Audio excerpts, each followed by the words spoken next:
आज बाळा काशीवार नाना पटोलेंवर मोठमोठ्या टीका करतात, त्यांच्यावर आरोप करतात. मात्र 2014ला ते स्वतःच्या आमदारकीचे जिंकण्याचे श्रेय हे नाना पटोले यांना देत होते. मग मी शहाणा आहे म्हणायचं का मी, की मैं चुन के आया तो मेरी वजह से और हार गया तो तेरी वजह से, असं कसं होईल?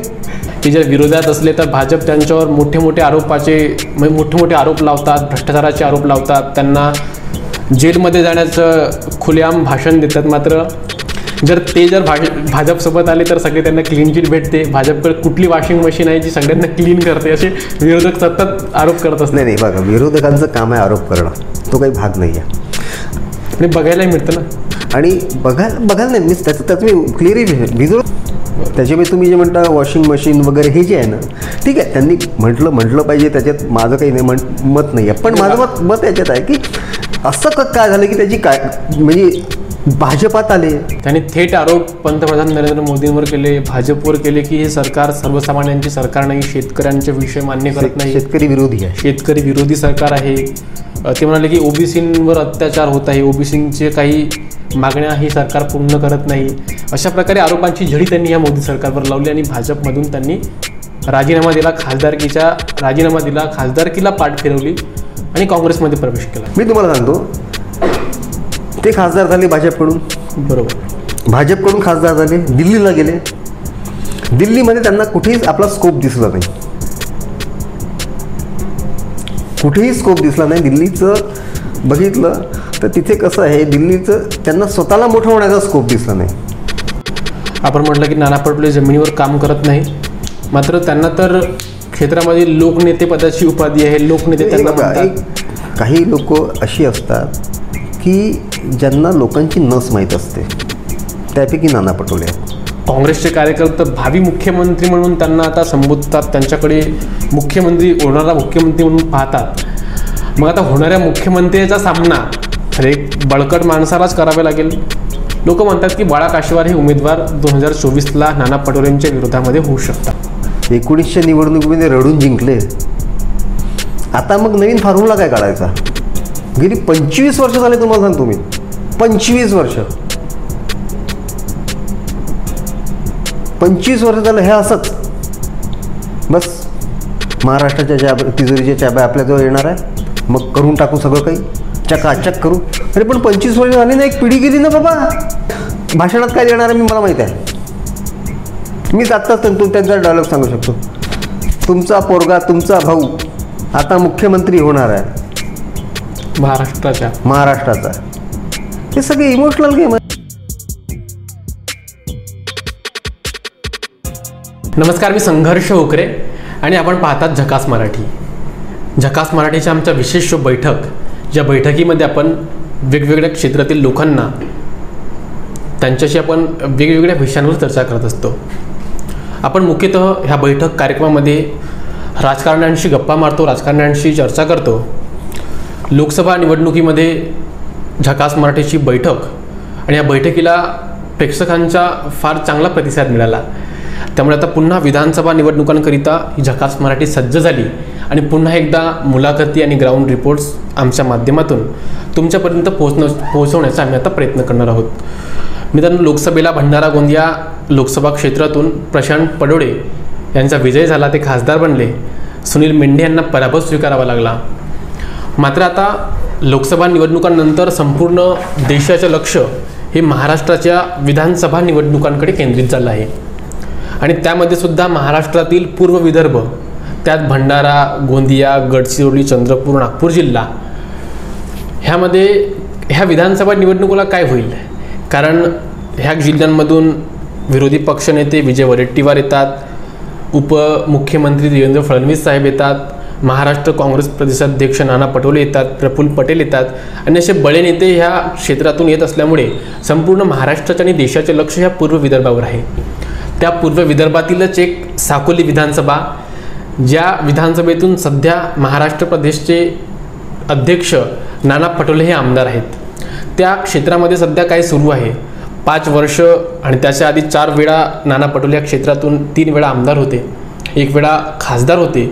कशा प्रकारे त्यांची कार्यप्रणाली आहे, त्यांनी 5 वर्षात काय केलं ज्यामुळे लोक पुन्हा त्यांना मतदान करतील.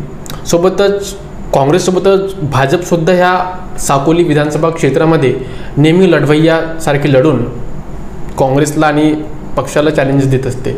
2014ला इथून बाळा काशेवार हे आमदार झाले. 2019ला डॉक्टर परिणय फुके हे लढले, त्यांनासुद्धा पराभव स्वीकारावा लागला. मात्र आता परिणय फुके हे विधान परिषदेत गेल्यामुळे आता साकोलीमध्ये नेमका कोण लढेल, कुणाला भाजप कुणावर विश्वास दाखवून नाना पटोले यांच्या विरोधामध्ये कुणाला उमेदवारी देईल, कुणाला लढवण्यासाठी प्रेरित करेल, याच्याकडे संपूर्ण महाराष्ट्राचे लक्ष आहे. त्यामुळे लोकांच्या चर्चांना सुरू झाला आहे. हे निवडणूक लढणार आहेत, ते निवडणूक लढणार आहेत, लोकांमध्ये नावांची चर्चा आहे. त्यांच्यापैकीच एक आज आमच्या बैठकीमध्ये पाहुणे आहेत, त्यांच्याशी आपण चर्चा करूया. काय त्यांची इच्छा नाना पटोले यांच्या विरोधात लढण्याची आहे का, किंवा इतर त्यांच्या राजकीय जीवनावर आज आपण प्रकाश टाकून आज त्यांच्यासोबत चर्चा करूया. आमच्यासोबत आजच्या बैठकीमध्ये 2014मध्ये साकोली विधानसभेतून निवडून गेलेले आमदार बाळा काशीवार साहेब, राजेश त्यांचं नाव आहे पण बाळा काशीवार नावानेच त्यांना ओळखलं जातं. बाळा काशीवार साहेब आमच्या बैठकीमध्ये चर्चा करण्याकरिता आहेत. तर स्वागत आहे आपलं झकास मराठीवर. नमस्कार. लोकसभा निवडणुकीला तर आपण नेहमी तुम्हाला पाहत होतो. जसं अमित शहा साहेब आले त्या कार्यक्रमांमध्ये आपण संचालन केलं, योगी आदित्यनाथ साहेब त्या कार्यक्रमांमध्ये आम्ही तुम्हाला पाहिलं. साहेब, लोकसभेच्या निवडणुका संपल्या, सुनील मेंढेंचा पराभव झाला आणि त्यामध्ये साकोलीमधून काँग्रेसला खूप मोठं मताधिक्य भेटला आणि भाजप खूप मागे ह्या ठिकाणी 27,000 मतांनी भाजप मागे राहिले. काही कारण असेल आपल्याला वाटतं? नाही, सगळ्यात महत्त्वाचा विषय एक असा राहिला की विरोधी पक्षाने जो नरेटिव्ह सेट करा, ज्याला गैरसमज म्हणतात.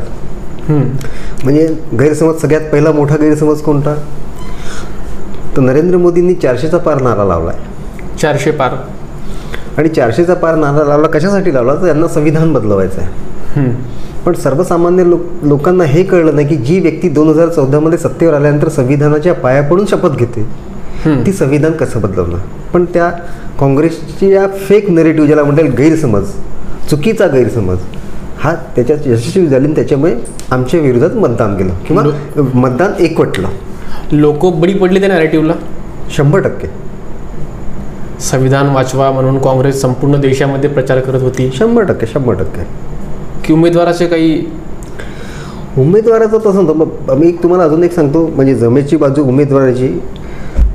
मला आठवते की 21 मार्च 24ला नाही, 21 मार्च कोरोना जेव्हा आला. अच्छा. कोरोनाच्या काळात या भंडारा गोंदिया जिल्ह्यात मला एक नेता दाखवा की ज्यांनी फिरून प्रत्येक हॉस्पिटलमध्ये जाऊन व्हिजिट केली आणि लोकांची सोयीसुविधा केली. फक्त एकमेव होते, ते खासदार सुनील मेंढे. कोरोनामध्ये त्यांनी लोकांची सेवा केली. पण आता ती कसं असते की जनताहीला त्याचा विसर पडतो. पण मला सांगा ना, एवढे प्रदेशाचे नाना पटोले ते होते कोरोनाच्या काळात. आपण पण गोंदिया जिल्ह्याचे आहात, ते महाराष्ट्र प्रदेशात. पण शेवटी कसं आहे, एक मलाही म्हणायचं, शेवटी त्यांचा मतदारसंघ आहे. या लोकसभा क्षेत्रातून ते खासदारही राहिले आणि आणि आता आमदारही आहेत. तर त्याच्यामुळे एक साहजिक आहे, एक सामाजिक जिम्मेदारी म्हणून आणि मी माझ्या भागाचा नेता म्हणून मी कुठे ना कुठे लक्ष घालेल. पण कोरोनाच्या काळात त्यांनी लक्ष कुठे घातलं? नाना पटोलेचं लक्ष नाही इकडे क्षेत्राकडे. आता त्यांच्यावर मोठी जबाबदारी असल्यामुळे कदाचित होऊ शकते.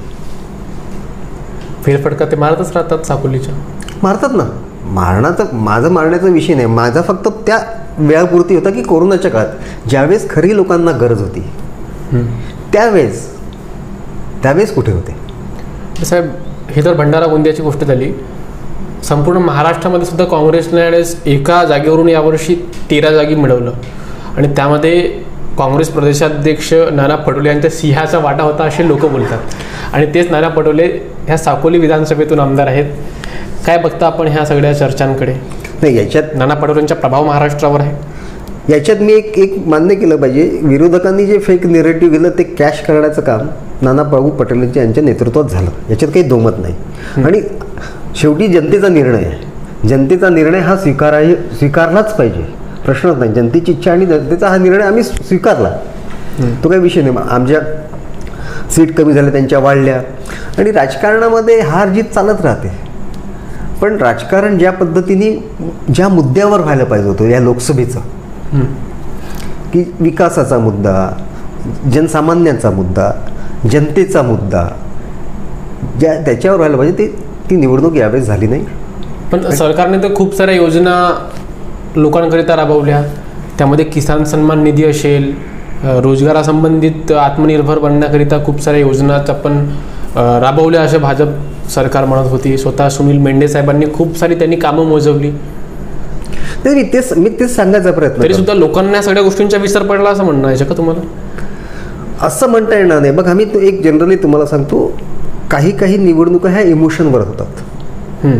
त्या काळाचा त्या वेळेसचा जो इमोशन लोकांच्या मनात जो आला, की त्यांनी प्रायोरिटी कशाला दिली, त्यांच्या फेक नरेटिव्हला प्रायोरिटी दिली, त्याच्यामुळे हे सगळं झालं. नाही तर विकासाचा काही विषय नव्हता. कारण की मला आठवते की इतकी म्हणजे 2014 पासून, म्हणजे 2014च्या पूर्वी जा तुम्ही 10 वर्ष, 2004 ते 2014 राजकारणाचा विषय कसा होता, रोज कोणतं ना कोणतं घोटाळा. मग तो बोफोर्स घोटाळा म्हणजे खेल घोटाळा पकडा, कोल घोटाळा बोला, 2G स्पेक्ट्रम घोटाळा बघा, आणि हे अशी घोटाळ्यांची सिरीज होती. पण 2014च्या नंतर काय झालं, हे चित्र बदललं. नरेंद्र मोदींच्या नेतृत्वात हे चित्र बदललं आणि नरेंद्र मोदींवर आरोप नाही झाले घोटाळ्याचे, मी असं म्हणणार नाही. राफेलच्या बाबतीत झाले आरोप, पण सुप्रीम कोर्टाने त्यांना या गोष्टीत क्लीन चिट दिली. त्यांनी स्वतःला नाही दिली, सुप्रीम कोर्टाने दिली. बरोबर. आणि या 10 वर्षाच्या काळात म्हणजे 14 ते 24 त्यांच्यावर आरोप झाले, पण ते आरोप तथ्यहीन होते आणि हे कोर्टाने सांगितलं. पण त्यापूर्वीच्या घोटाळ्यात जे झाले मनमोहन सिंगांच्या काळात म्हणा, 10 वर्षाच्या काळात प्रत्येक वेळी काही ना काही सापडले, जेलमध्ये गेले, आता जमानतवर आहेत. आणि दुसरी गोष्ट मला अजून एक महत्त्वाची आहे, ज्या पद्धतीने या देशाचा मान सन्मान या संपूर्ण जगामध्ये वाढला. आज इंडियाचा पासपोर्टचं वजन वाढलं, रिस्पेक्ट वाढला, ड्यू टू नरेंद्र मोदी. बरं, आपण म्हटलं की 2004 ते 14मध्ये भ्रष्टाचार व्हायचे, घोटाळेच व्हायचे, प्रत्येक दिवशी ती बातमी यायची. पण साहेब, जर आपण पाहिलं की ते 2004 आणि 14च्या मधात जे विरोधामध्ये होते, म्हणजे जे सत्तेमध्ये होते, ज्यांच्यावर घोटाळ्यांचे आरोप लागायचे, ते तर 2014 नंतर भाजपमध्ये आले काही लोक, आणि काही लोक भाजपला समर्थन देऊन सरकारमध्ये आहेत. विरोधक नेहमीच भाजपवर टीका करत असतात की जर विरोधात असले तर भाजप त्यांच्यावर मोठे मोठे आरोप लावतात, भ्रष्टाचाराचे आरोप लावतात, त्यांना जेलमध्ये जाण्याचं खुलेआम भाषण देतात. मात्र जर भाजपसोबत आले तर सगळे त्यांना क्लीन चिट भेटते. भाजपकडे कुठली वॉशिंग मशीन आहे जी सगळ्यांना क्लीन करते, असे विरोधक सतत आरोप करत असतात. नाही बघा, विरोधकांचं काम आहे आरोप करणं, तो काही भाग नाही आहे. आणि बघायलाही मिळतं ना. आणि बघायला नाही, त्याचं मी क्लिअरही विरोधकाचं काम आहे की एखादी गोष्ट त्यांच्या मनाविरुद्ध झाली तर ते भाजपला दोष देणार, ह्याच्यात. आणि हे राजकारणात चालत राहते. पण ह्या सगळ्या जे लोक आले, ज्यांच्यावर ईडीची चौकशी जे होतं, हे असं अशा या कंडिशनवर आहे की तुमची कारवाई बंद करून या कंडिशनवर नाही. त्यांची जी कायद्याने कायद्याचं काम करावं. बरोबर, कायद्याने कायद्याचं काम करावं. त्यांनी जर कळत असेल आणि जर त्यांच्यावर आरोप झाले असतील आणि त्याच्यात ते निर्दोष असेल, त्यांनी जावं ना, समोर जावं, स्वतःचे एव्हिडन्स द्यावे, कोर्टात जावं. शेवटी कोर्ट सर्वोच्च आहे. त्याच्यामुळे ते आले म्हणजे क्लीन चिट मिळाली असा विषय नाही आहे. ते त्यांच्या कारवाया चालूच आहेत. कायद्याच्या आपल्या रूपाने काम करेल. ज्यावेळेस त्यांना कायद्याच्या कचाट्यात येतील आणि अटक करायची गरज म्हणजे अटक करतील त्यांना, त्यात काय मोठं आहे. आणि हे असं चालतच राहते. शेवटी कायदा सगळ्यांसाठी सारखा, आणि हे राज्य किंवा सरकार जे चालतं कायद्याने चालतं. बरोबर, संविधानानुसार देश चालतो, संविधानानुसारच चालतं. त्याच्यामुळे कायदा सगळ्यांसाठी लागू आहे. त्याच्यामुळे तुम्ही जे म्हणता वॉशिंग मशीन वगैरे हे जे आहे ना, ठीक आहे, त्यांनी म्हटलं पाहिजे, त्याच्यात माझं काही नाही मत नाही आहे. पण माझं मत याच्यात आहे की असं काय झालं की त्याची म्हणजे भाजपात आले आणि त्यांची कारवाई थांबली, किंवा सहकाऱ्यांसोबत गेले भाजपाच्या युतीच्या सरकारसोबत, तर त्यांची कारवाई थांबली, असा काही विषय नाही. कायद्याचं काम करेल. म्हणजे भाजपजवळ वॉशिंग मशीन नाही ना. नाही वॉशिंग मशीन सगळे लोक आरोप करतात, म्हणजे आज आपण मला की मशीन नाही, अशी कुठल्याही प्रकारची मशीन माझ्याजवळ नाही. माझं म्हणणं एकच आहे की कायद्याने काम करावं. बरोबर. आणि काम करत असताना जर तो त्याच्यात असेल तर, आणि हा जर निर्दोष आहे, त्यांनी आपले सबूत द्यावे. मनी लॉन्ड्रिंग असो काही असो, सबूत द्यावे की मी याच्यात हा निर्दोष आहे. बरोबर. आणि शेवटी ह्या सगळ्या केसेस काय होते, काय ऑफिसर चालवतो का, ह्या सगळ्या कोर्टातच जातात ना. कोर्टात जातात. आणि कोर्ट काय करतं, कायद्याने बघतं. दोषी असेल दोषी देतं, नसेल तर नाही देतं. बरं. सब ही तर झाली महाराष्ट्राची आणि देशाची गोष्ट. जर आपण साकोली विधानसभेची गोष्ट केली तर आपण 14 ते 2019 पर्यंत आमदार होते.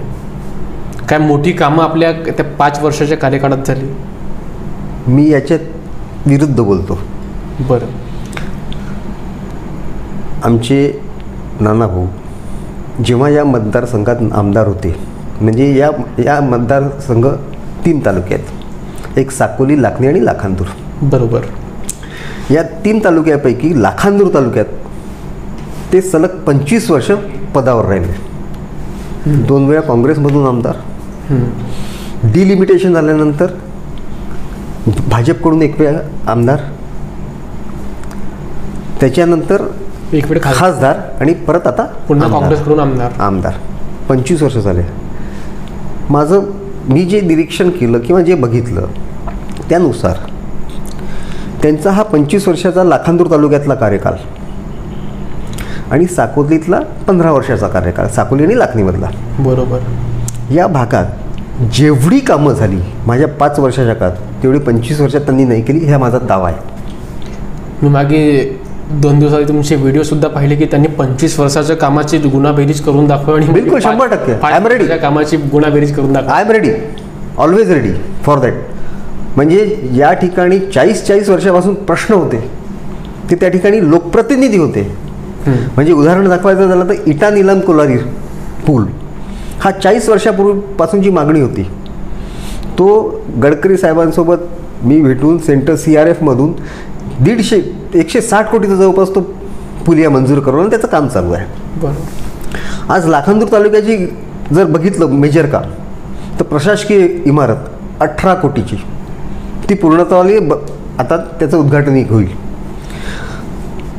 धान ठेवायसाठी गोडाऊन 18 कोटीचे गोडाऊन्स तयार झाले पूर्ण क्षेत्रामध्ये. हो, लाखांदूर तालुक्यात झिरोबाप एकाच तालुक्यात मी एक तालुका सांगतोय तुम्हाला. बरं. त्याच्यानंतर असे अनेक वर्षाचे होते मोठे कामं. असं माझा आता असं आठवते की माझ्या मतदारसंघामध्ये ज्या 5 वर्षाकाळात एकही गाव असं सुटलं नाही की ज्या ठिकाणी मी काम नाही दिलं. एकही गाव नाही, मग वाड्या असो, टोली असो, काही असो, एकही गाव सुटलं नाही. याच्यासाठी राज्याचे मुख्यमंत्री यांनी देखील आम्हाला मदत केली. आम्ही आमचे प्रश्न सांगितले आणि जिनाईन पद्धतीने सांगितले आणि त्याचा पाठपुरावा केला. आणि त्यामागे हे मी आत्ता तुम्हाला लाखांदूर तालुक्याचं सांगितलं. साकोली तालुक्यात तहसील ऑफिसचं काम माझ्या हातचं, पंचायत समिती बिल्डिंग माझ्या हातचं, समाज कल्याणचे हॉस्टेल माझ्या वेळेसचे, आदिवासीचे मुलींचं आणि बाईचं हॉस्टेल माझ्या काळाचं, साकोलीचं पोलीस स्टेशन माझ्या काळाचं. याही पलीकडे जाऊन सांगतो, साकोलीचा जो दवाखाना आहे जो आता बनतो आहे मोठा G+4 असा बनतो आहे, ते देखील माझ्याच काळचा आहे. बरं. अजून तुम्हाला सांगतो, पाणी पुरवठा योजनेचा आता यांनी काहीतरी लाटला, तर त्याच्या GR पाहा तुम्ही, त्याची सुरुवात कुठून झाली. 2016 पासून सुरुवात झाली आहे. साकोलीमध्ये पाणी पुरवठा योजनेसाठी 30 कोटी आले. ते तुमच्याच काळात आले. तर 30 कोटी आले, तर त्याची सुरुवात कोणत्या वर्षी होते. त्या GR बघा तुम्ही, त्या GR तारीख बघा, 2016 दिसेल तुम्हाला. आणि इव्हन द लाखांदूर सेम. पण त्या काळात आम्ही ती मुहूर्तमेढ रोवली. आता ठीक आहे, काही वेळेस कालावधी लागतो, काही वर्षानंतर होतो. बरोबर. त्याला वेळ लागतो. प्रशासकीय मान्यता एक स्टिप्युलेट टाईम पिरियड लागतो. प्रत्येकाचं एक वेगवेगळं असं ते कायद्यानुसार जे काही असते. जसं टेंडर निघालं तर टेंडरला पण 1 महिना वेळ द्यावा लागतो, सगळं काही तर तशा पद्धतीने हे काही काम उशिरा झाली. पण हे सगळं मी जे आज तुम्हाला सांगितलं ते सगळं माझ्या काळाचं. इव्हन मी तुम्हाला सांगतो, लाखनी तालुक्यामध्ये शासकीय मोठं गोडाऊन, FCIचं गोडाऊन त्या पिंपळगावच्या जवळ माझ्या काळातलं, साकोलीतलं गोडाऊन माझ्या काळातलं, या कामासाठी, या गोडाऊन्सच्या कामासाठी, कारण की आपला धानाचा जिल्हा आहे आणि आपल्या धानाच्या जिल्ह्यामध्ये तुम्हाला एक सांगतो, सगळं अर्थकारण धानावर आहे. 96% अर्थकारण भंडारा जिल्ह्याचं धानावर आहे. धानावर आहे. आणि जोपर्यंत याची सोय होणार नाही, जोपर्यंत त्यांना साठवण्याचे गोडाऊन मिळणार नाही, तोपर्यंत धान्याची नासाडी होईल. आणि तो दृष्टिकोन ठेवून या उपसचिव होते त्यावेळेस सुपे म्हणून, मी त्यांना माझ्या मतदारसंघात बोलवलं, त्यांना सगळीकडे फिरवलं आणि त्यांना म्हटलं की साहेब ही आमची गरज आहे. बरं साहेब, आपण सांगितलं की 95% जो अर्थकारण आहे तो धानावर आहे. मात्र आपण बघतो की त्याच धानावर प्रक्रिया करणारा एकही उद्योग ह्या क्षेत्रामध्ये नाही. एक तुम्हाला सांगतो, त्याच्यासाठी धानाच्या क्लस्टरसाठी पवनीमध्ये आमच्याच काळात मंजूर झालेलं एक क्लस्टर आहे, त्याचं काम चालू आहे. आणि त्याच्यावर माझ्या मते राईस बान, ऑइल अशा वगैरे प्रकारचा एक क्लस्टर ऑलरेडी मंजूर आहे पवनी तालुक्यात. त्याचं बनणार आहे. हो, चालू आहे, काम चालू आहे, काम सुरू आहे. बरं, म्हणजे जे कामं तुम्ही केली तेच कामं सध्या दिसत आहेत आणि ज्या कामं त्यावेळी होऊ शकली नाही ते आता होत आहेत, त्यांच्या क्रेडिट नाना पटोले घेतात असं आपलं म्हणणं आहे. असं मी म्हणणार नाही, पण जे खरं आहे क्रेडिट घेतलं ते खरं आहे सांगतो ना मी. ते खरं आहे, फॅक्ट अँड फिगर. मी तुम्हाला सांगितलं, उदाहरण दिलं फक्त. साकोलीची पाणीपुरवठा योजना, लाखांदूरची पाणीपुरवठा योजना, आत्ता GR निघाला, पण तारीखपत्र पहा कुठपासून, केव्हापासून सुरुवात झाली, 2016 आहे. मी फक्त एक उदाहरण दिलं तुम्हाला. बरं, मी अजून एक सांगतो, हॉस्पिटलचं काम, जे साकोलीचं उपजिल्हा रुग्णालय आहे ते काम जागेअभावी रखडलं होतं. मी त्या आर्किटेक्टला संबंधित जी एजन्सी होती त्या एजन्सीला बोलवलं आणि त्याला सांगितलं समजून, म्हटलं तुम्ही आर्किटेक्ट आहात, ही जागा एवढी आहे, या जागेत बसत नाही असं तुम्ही म्हणता, पण माझं मत आहे म्हटलं हे बसते. त्यांना सर कसं बसणार म्हटलं डिझाईन बदलवा, G+4 करा. G+वर जायला कोण अडवतोय? तिथे काही फ्लाईंग झोन वगैरे नाही, एअरपोर्ट वगैरे तर नाही आहे. तर त्या पद्धतीने मग त्याचं ते एस्टिमेट तयार झालं, त्याचं डिझायनिंग तयार झालं आणि ते डिझायनिंग तयार होऊन मग ते अप्रूव्हलला गेलं. बरं, आपण म्हटलं की नाना पटोले जमिनीवर काम करत नाही, मात्र त्यांना तर क्षेत्रामध्ये लोकनेते पदाची उपाधी आहे. लोकनेते त्यांना म्हणतात. काही लोक अशी असतात की ज्यांना लोकांची नस माहीत असते, त्यापैकी नाना पटोले आहेत. विकासाने माणूस निवडून येत नाही असं त्यांचं ठाम मत आहे. म्हणून करायचंही नाही. आता तो त्यांचा प्रश्न आहे, मी त्याच्याबद्दल बोलू नाही शकत. नस कशी, लोकांची जी नस आहे म्हणजे त्या वेळेस कसं इमोशनल करायचं.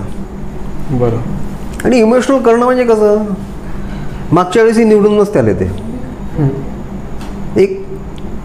ते मारापिटीचं प्रकरण नसं झालं आणि ते रडले नसते, निवडून नसते आले.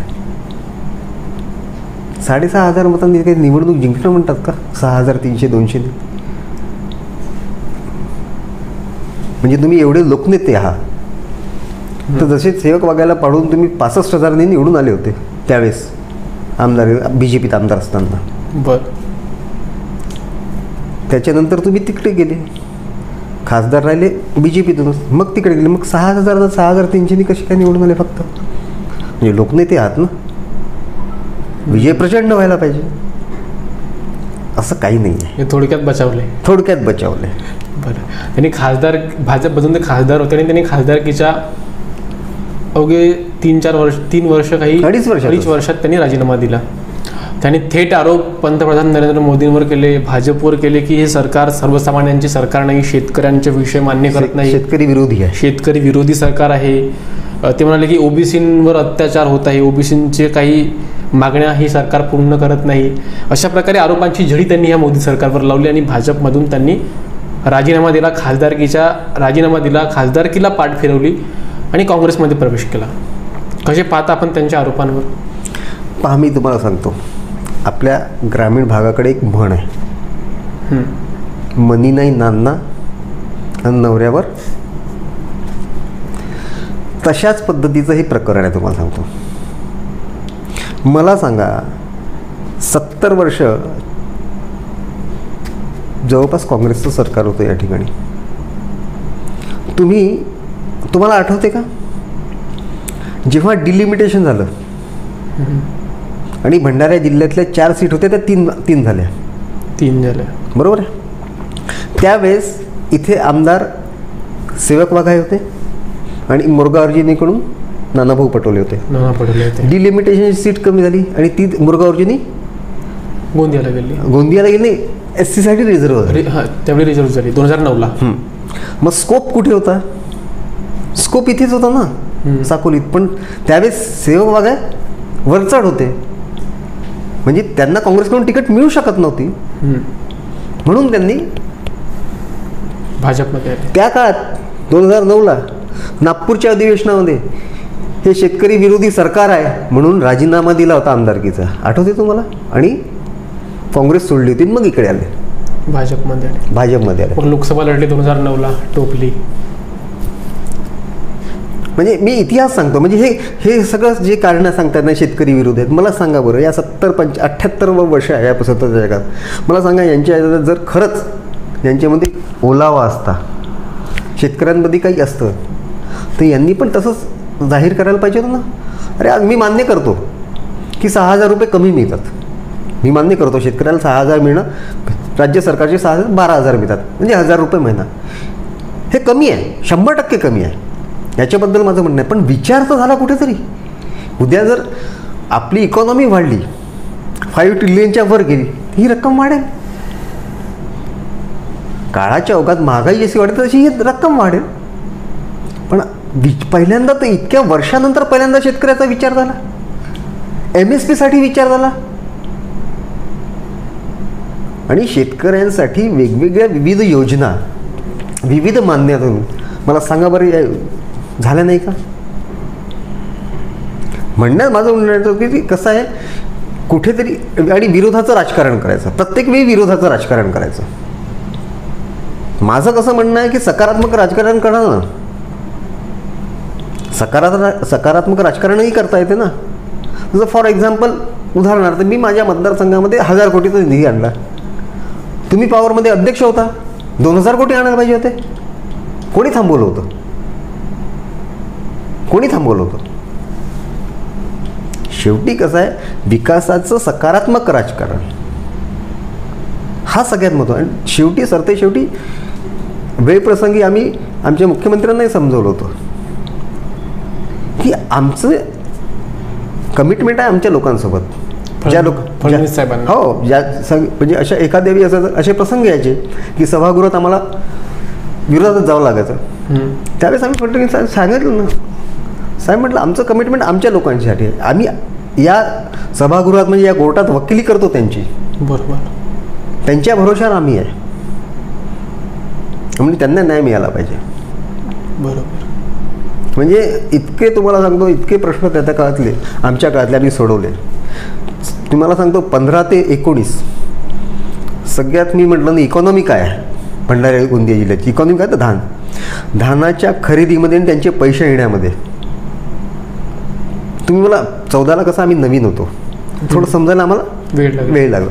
पण 15 नंतर कधीच धान खरेदी, धान उचलाई आणि पिसाई, हे सगळी सायकल आहे.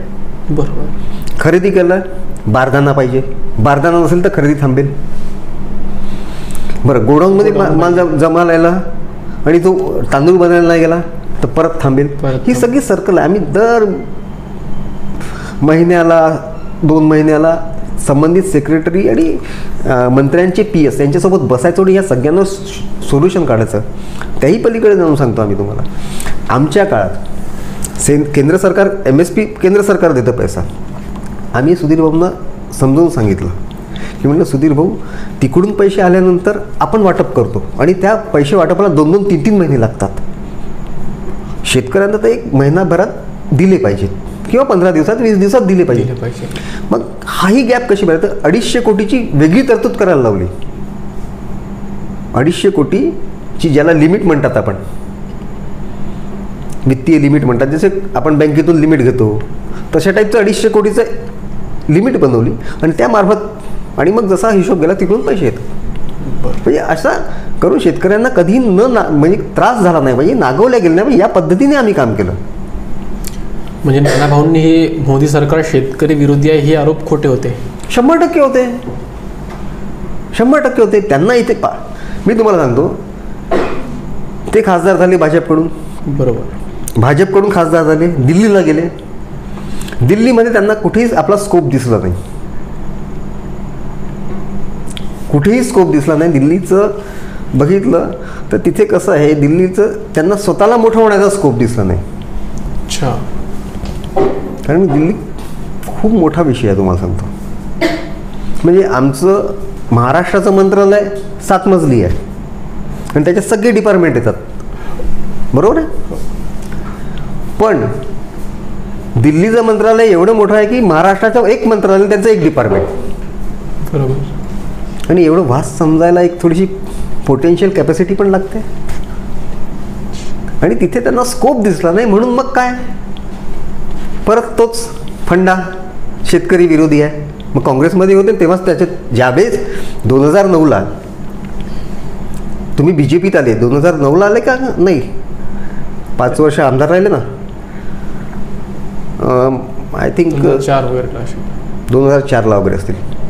तुम्ही काँग्रेसवर हेच आरोप करून आले की शेतकरी विरोधी आहेत म्हणून. त्यावेळेस हे मुख्यमंत्री होते देशमुख, विलासराव देशमुख. आणि त्यावेळेसच तुम्ही, म्हणजे आता थोडंसं माझं कमी जास्त होऊ शकते नावांमध्ये, माझं त्याच्याबद्दल मत नाही, पण तुम्ही तेच आरोप करून BJP जॉईन केली होती. सेम आरोप करून तुम्ही काँग्रेसकडे गेले. काँग्रेसकडे तुम्हाला दिसला, स्कोप दिसला. आणि ते राजीव गांधीशी भेटून कमिटमेंट, म्हणजे मोदीला. आणि तुम्हाला सांगतो काँग्रेसचं क्वालिफिकेशन काय, काँग्रेसमध्ये मोठं होण्याचं क्वालिफिकेशन काय किंवा कोर्स काय ज्याला म्हणता येईल, ग्रॅज्युएशनचा त्यांचा. मोदीला शिव्या देणं किंवा BJPला शिव्या देणं, तिकडे आपोआप मोठे होतात. ही डिग्री आहे, डिग्री आहे. ज्याने चांगली दिली तो पास, मेरिट. पण आरोपही करताना तथ्य असले पाहिजेत. विधानसभेच्या निवडणुका अवघ्या काही महिन्यांमध्येच आहेत, 1-2 महिन्यांनीच महाराष्ट्रामध्ये, हरियाणामध्ये होणार आहेत. त्यात आपण जेव्हा साकोली विधानसभेची गोष्ट केली, जेव्हा लोकांमध्ये आम्ही सहज चर्चा करतो किंवा काय आहे, कोण उमेदवार राहू शकतात, कोणाला ह्यावर्षी आमदार बनवायचे आहे, काय परिस्थिती आहे, काय विकास कामं झाली, नाही का, अशा प्रकारे आम्ही सर्वसामान्य लोकांना प्रश्न विचारत असतो. तर आता काही लोकांचं असं म्हणणं आहे की 19ला परिणय फुके साहेब ह्या ठिकाणी उमेदवार होते. लोकांचं म्हणणं की 24ला सुद्धा ते राहणार होते, पण ते आता विधान परिषदेची त्यांची निवडणूक झाली आणि ते विधान परिषद सदस्य म्हणून निवडून आले.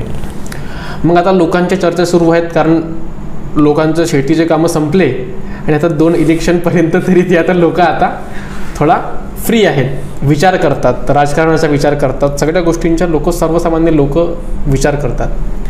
त्यांना विचारतो की फुके साहेब तर तिकडे गेले विधान परिषदेला, मग कोण उमेदवार राहू शकते भाजपकडून.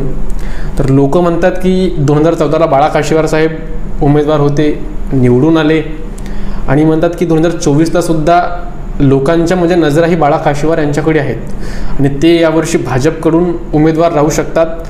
कारण विरोधामध्ये प्रदेशाध्यक्ष स्वतः नाना पटोले आहेत आणि तर नाना पटोले काँग्रेसचे कार्यकर्ते भावी मुख्यमंत्री म्हणून त्यांना आता संबोधतात, त्यांच्याकडे होणारा मुख्यमंत्री म्हणून पाहतात.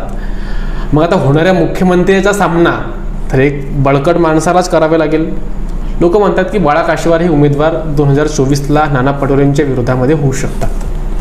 तयारी आहे तुमची नाना पटोलेंच्या विरोधात? तुम्ही पक्षाने तिकीट दिलं 100% लढणार. आणि तुम्हाला अजून एक सांगतो, हे मुख्यमंत्री वगैरे खरंच तुम्हाला शक्य वाटते का? उबाठा, शरद पवार, नाना पटोले, तुम्हाला मुख्यमंत्री, हा नानाभाऊचा इमोशनल गेम आहे. मग अशी म्हटलं तसाच सेम मी म्हटलं ना, 19च्या निवडणुकीमध्ये रडून जिंकले, आता मग नवीन फॉर्म्युला काय काढायचा? गेली 25 वर्ष झाले तुम्हाला सांगतो मी, 25 वर्ष झालं हे असंच. बस महाराष्ट्राच्या तिजोरीच्या चाब्या आपल्याजवळ येणार आहे, मग करून टाकू सगळं काही, चकाचक करू. अरे पण 25 वर्ष झाली ना, एक पिढी गेली ना बाबा, एक पिढी गेली साहेब. आणि हे सेम आणि हे स्वतःहून हे स्वतः बोलत नाही. हे यांचे जे आहेत की नाही आमचे चमचे, म्हणजे आमचे चमचे नाही म्हणता येईल, समर्थक म्हणता येईल, चुकीने बोललो मी, आमचे चमचे, सॉरी. पण हे त्याच्याकडूनच ते पेरवतात. आणि आत्तापासूनच संजय राऊत आणि त्यांची तर भाषा तुम्ही आता स्टेटमेंट बघूनच राहिले. शक्य आहे का हे? पण त्यांना या सीटमधून मी लक्ष नाही, मग लोक कुठेतरी विसरले पाहिजे. मग त्यांच्या मनात काय, भाषणात काय देणार आहे मी, मला माहीत आहे. मीच आत्ताच त्यांचा डायलॉग सांगू शकतो. तुमचा पोरगा, तुमचा भाऊ आता मुख्यमंत्री होणार आहे महाराष्ट्राचा. हे सगळे इमोशनल गेम आहे. अरे कर्तृत्वाने दाखवा ना हो, माझं म्हणणं काही नाही. तुम्ही ज्या मतदारसंघामध्ये राहिले, त्या मतदारसंघाच्या लोकांना तुम्ही काय केलं, लोकांसाठी काय केलं, लोकांना काय मिळवून दिलं, हा सगळ्यात महत्त्वाचा मुद्दा आहे. माझं एकच मत आहे ना, की ज्यावेळेस माझा शेतकरी माझ्या कार्यकाळात संकटात आला, त्यावेळेस मी न्याय मिळवून दिला. कधी न मिळणारे तुडतुड्याचे पैसे आम्ही मिळवून दिले. मावा तुडतुड्याचे, हो, कधी न मिळणारे मावा तुडतुड्याचे पैसे आम्ही मिळवून दिले. पूरग्रस्ताचे पैसे आम्ही मिळवून दिले. आणि तुम्हाला अजून माझी याच्यातून तुम्हाला अजून एक गांभीर्य सांगतो तुम्हाला. 2019ची निवडणूक झाली. महाराष्ट्राच्या जनतेने भाजप सेना युतीला बहुमत दिलं, बरोबर, मान्य. त्यावेळेस यांना माहीत झालं की आपल्याला विरोधात बसायचं आहे. आणि त्यावेळेस अतिवृष्टी आली होती. आणि तुम्ही अजूनही बघा, ते पेपरचं स्टेटमेंट आहे, यांनी धानाची पेंडी धरून असं शेतकऱ्याला 25,000 रुपये एकरी मिळाले पाहिजे म्हणून हे बोलले. मी माझ्याजवळ रेकॉर्ड आहे अजूनही. मग तो आकडा फसला.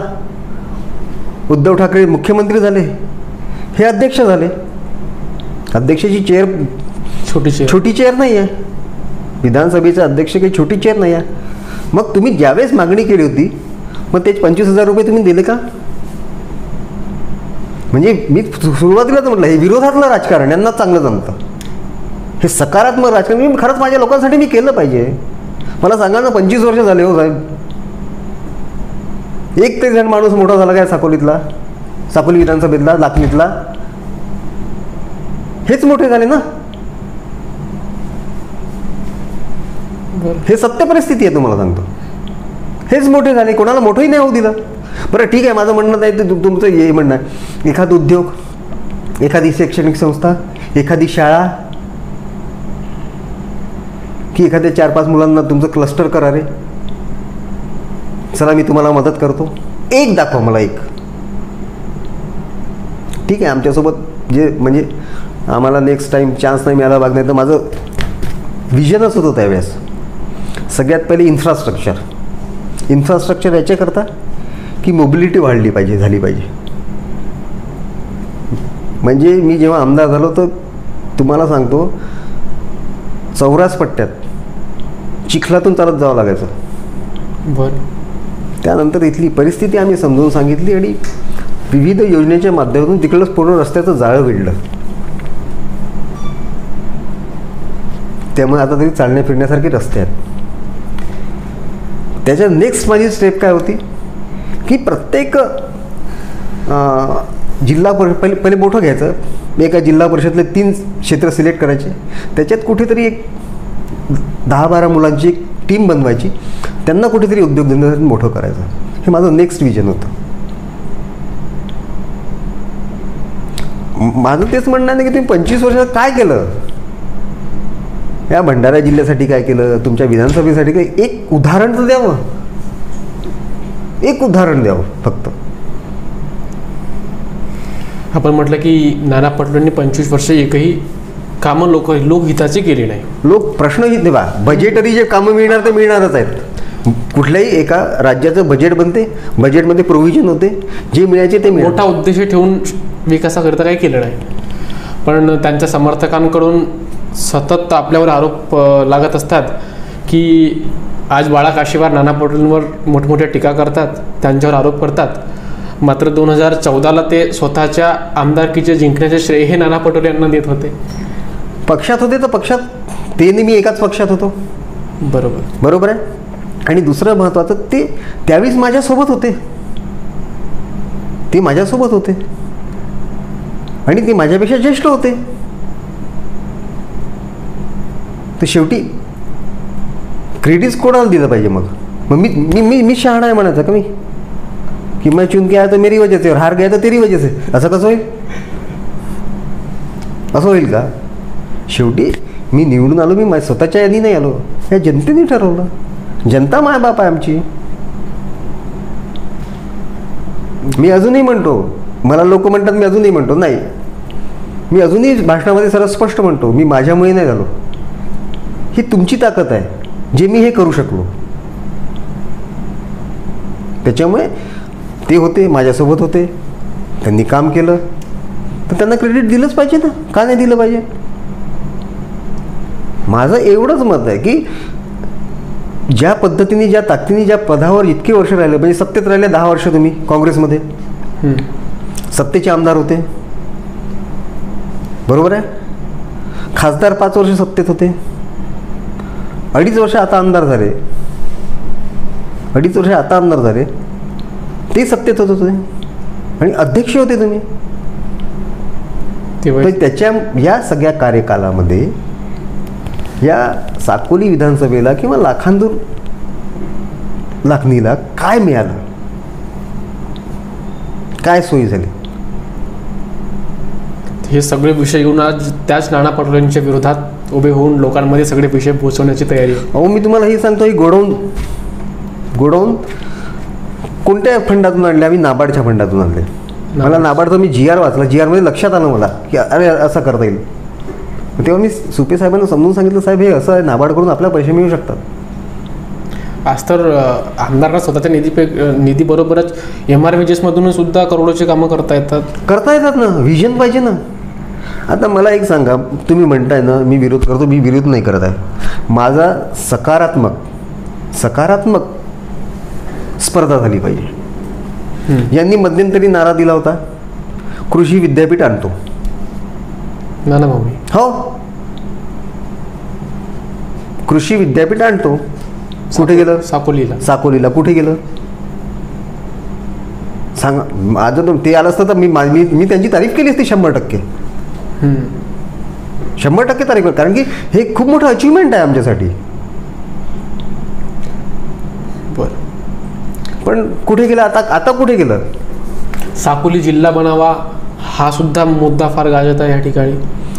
आजपर्यंत साकोलीला जिल्ह्याची मान्यता भेटावी अशी लोकांची मागणी आहे. ही तशी माहिती आहे का, ही जनरल प्रोसेसमध्ये ही प्रक्रिया आहे. तुम्हाला सांगतो, काही दिवसाच आधी इथले माजी आमदार सेवक वाघा यांनी उपमुख्यमंत्री देवेंद्र फडणवीस यांची भेट घेतली आणि त्यामध्ये साकोली हा जिल्हा निर्माण व्हावा, जिल्हा बनावा. नाही, मी तुम्हाला सांगतो, तुम्ही समजून घ्या काय असते ही प्रक्रिया आहे. महाराष्ट्राची लोकसंख्या वाढून राहिली. बरं, आता शहरी भागातले शहरीकरण होऊन राहिलं, शहरी भागातले मतदारसंघही वाढत आहेत. त्याच पद्धतीने इथली पण रिक्वायरमेंट भरपूर आहेत. त्याच्यामुळे आणि दुसरी गोष्ट कसं असते, एक गोष्ट आपण नेहमी लक्षात घेतली पाहिजे, डिस्ट्रीब्युशन ऑफ वर्क. काम व्यवस्थित होतं, प्रत्येकाला वेगवेगळी जबाबदारी दिली जाते. त्याच पद्धतीने छोटे छोटे जिल्हे झाले तर त्याचं डेव्हलपमेंट जास्त होतं. आणि ही प्रक्रिया आहे. ही म्हणजे मी 2014ला आमदार होतो, त्यावेळेस सुधीर भाऊ मुनगंटीवारांना आम्ही हा प्रस्ताव दिला होता. म्हणजे ते त्यांचं प्रोसेसमध्ये चालूच होतं. जेव्हा आमच्या लक्षात आलं तेव्हा आम्ही म्हटलं हे लवकरात लवकर झालं पाहिजे. बरं, त्याच्यात मला आठवते लाखनी, लाखांदूर, साकोली, मोरगाव अर्जुनी, सडक अर्जुनी आणि देवरी हा साकोलीमध्ये घ्यावा असं हे होतं, निवेदन होता. म्हणजे यावर्षी साकोली जिल्हा बनावा हा तुमच्या मॅनिफेस्टोमध्ये राहणार आहे का? नाही, ती प्रोसेस आहे. ती प्रोसेसमध्ये कसं केव्हा करते, किंवा शासनाची प्रोसेस तर ठीक आहे, आपण मागणी करू शकतो की करा म्हणून. आता महाराष्ट्राच्या सरकारला किंवा वाटत असेल तर ते करतील. बरं, किती अवघड आहे किंवा सोपं आहे ह्या वर्षी नानाभाऊ पटोले यांच्या विरोधामध्ये उभं राहणं, विरोधामध्ये भाजपकडून? किती अवघड आहे किंवा किती सोपं आहे? आता हे बघा, मी तुम्हाला एक सांगतो या बाबतीत, ही काय आहे, मायबाप जनता आहे, बरोबर, ती ठरवेल. त्यांनी माझं 5 वर्षाचं काम बघितलं आहे आणि 5 वर्षाच्या कार्यकालामध्ये मी कशा पद्धतीने कामं केले हे त्यांना माहिती आहे. बरोबर. आणि त्यांनी या 5 वर्षाच्या किंवा त्याच्या 10 वर्षाच्या काळात काय केलं, लोकांनी तुलनात्मक तत्ता करावा आणि मग आपला विचार ठरवावा. शेवटी मायबाप जनता आहे, तिच्याशिवाय काय होणार आहे? तिने करावं, तिने विचार करावा की आम्हाला फक्त पोकळ आश्वासन पाहिजे की काम पाहिजे, कुठे काही ना काही सकारात्मक झालं पाहिजे. आज लाखनीमध्ये आणि साकोलीमध्ये मी अभ्यासिका दिल्या. लाखांदूरमध्ये तर पुष्कळ दिवसापासून आम्ही काम करतो याच्यावर आणि त्याला मग पैसे वगैरे देऊन त्याला चांगलं व्यवस्थित केलं. चांगले चांगले ऑफिसर झाले ना, कोणी बँकेत लागला, कोणी इन्कम टॅक्समध्ये लागलं, कोणी काही ठिकाणी लागलं. लाखनीमध्ये एक अभ्यासिका चालू करून दिली, स्पेशल बाब म्हणून चालू करून दिली. एक समाज कल्याण विभागाचं होतं, तिथे काही फंड्स आणून दिली अभ्यासिका. आजही 150-200 मुलं सकाळपासून संध्याकाळपर्यंत अभ्यास करतात तिथे. हे विजन तुम्हाला का नाही सुचलं? माझं एकच म्हणणं आहे, हे विजन तुम्हाला का नाही सुचलं? भाऊ मुख्यमंत्री म्हणल्यावर मुख्यमंत्री म्हणले, पण अरे आमदार बनता नाही, आम्ही केलंच ना. माझं एकच म्हणणं, आम्ही आमदार होतो ना, आम्ही काही मंत्री नव्हतो ना, पण आम्ही केलं ना, तर तुम्ही करायला पाहिजे. आणि तुम्ही अध्यक्ष होते डेव्हलपमेंटच्या आणि दुसरी गोष्ट, सत्ता पक्षाचे 10 वर्ष आमदार होते. सत्ता पक्षाचा आमदार 5 वर्षात काय करतो मी, आम्ही जनतेला दाखवलं ना. एक गाव नाही आहे, मी तुम्हाला सांगतो, ज्या ठिकाणी माझं काम नाही आहे या पूर्ण मतदारसंघात. म्हणजे संधी पुन्हा 24ला मिळाली, त्या संधीचं सोनं 100% केल्याशिवाय राहणार नाही. प्रयत्न करू, बाकी ते ईश्वराची कृपा आहे आणि त्या जनतेची. म्हणजे ह्यावर्षी साकोलीला भाजपचा आमदार राहील नक्की, 100% लॉक करून द्यायचे. बिलकुल डन डन डन डन. साकोलीला यावर्षी भाजपाचा आणि महायुतीचा आमदार राहणार आहे, असं साकोलीचे माजी आमदार राजेश बाळा काशीवार यांनी म्हटलं आहे. संपूर्ण राजकारणावर चर्चा, देशातल्या महाराष्ट्राच्या राजकारणावर आपण चर्चा तशी केली, भंडारा गोंदियावर आणि साकोली विधानसभाचं नेमकं काय इतिहास आहे, कशा प्रकारे इथलं काम होतो, हा भंडारा जिल्हा गोंदिया जिल्हा कशाकरिता ओळखला जातो, कोणती कामं व्हायला पाहिजे आणि तर 5 वर्षात त्यांनी कोणती कामं केली यांच्याकडं ऑन रेकॉर्ड आहे, लिस्ट आहे, ते त्यांनी कामं सांगितली. 25 वर्षाच्या नाना पटोले यांच्या कार्यकाळ त्यांनी सरळ आणि स्पष्टपणे त्यांनी उघड काढला. नाना पटोले कसा व्यक्तिमत्व आहेत, लोक त्यांना भावी मुख्यमंत्री म्हणून आता पाहत आहेत, त्यांचे कार्यकर्ते समर्थक त्यांना भावी मुख्यमंत्री म्हणून सरळ संबोधत आहेत. यावर यांचं मत काय आहे, एकूण सर्व राजकीय परिस्थितीवर आपण यांच्याशी चर्चा केली. 2024ला विधानसभेच्या जर बाळा काशीवार यांना भाजपकडून उमेदवारी मिळाली तर कोणते मुद्दे लोकांमध्ये घेऊन कशा प्रकारे ही निवडणूक लढतील, यांचं तर म्हणणं आहे की 100% ही साकोलीची जागा भाजप जिंकणार आहे आणि यांनी लॉकसुद्धा करून दिला आहे. हे तर आता नोव्हेंबर 2024मध्ये माहीतच चालणार आहे की यांचा लॉक राहतो की लॉक एखाद्या चावीनं उघडून जातो. सगळ्या विषयांवर आपण यांच्याशी रोखठोक अंदाजामध्ये चर्चा केली. सर्व प्रश्नांची रोखठोक अंदाजामध्ये माजी आमदार बाळा काशीवार यांनी उत्तरं दिलं आणि आपण प्रेक्षकांनी सुद्धा रोखठोक अंदाजामध्येच ही आजची मुलाखत शेवटपर्यंत पाहिली. त्याबद्दल सर्व प्रेक्षकांचे सुद्धा मनापासून आभार. खूप खूप धन्यवाद. लोकसभा निवडणुकांबरोबरच आता विधानसभा निवडणुकांमध्ये सुद्धा झकास मराठी वेगवेगळ्या विषयांवर वेगवेगळ्या विषयांतील तज्ज्ञ लोकांशी चर्चा करून अनेक प्रकारची माहिती तुमच्यापर्यंत पोहोचण्याचा प्रयत्न करेल. जर आपण आतापर्यंत आमच्या social media account Instagram, Facebook, यूट्यूबला जर आपण सबस्क्राईब केलं नसाल तर लगेच सबस्क्राईब करून घ्या, जेणेकरून आमच्या नवीन व्हिडिओज, आमचे अपडेट्स सगळ्यात आधी तुमच्यापर्यंत पोहोचतील. आजची मुलाखत शेवटपर्यंत पाहिली त्याबद्दल सर्व प्रेक्षकांच्या मनापासून आभार. खूप खूप धन्यवाद.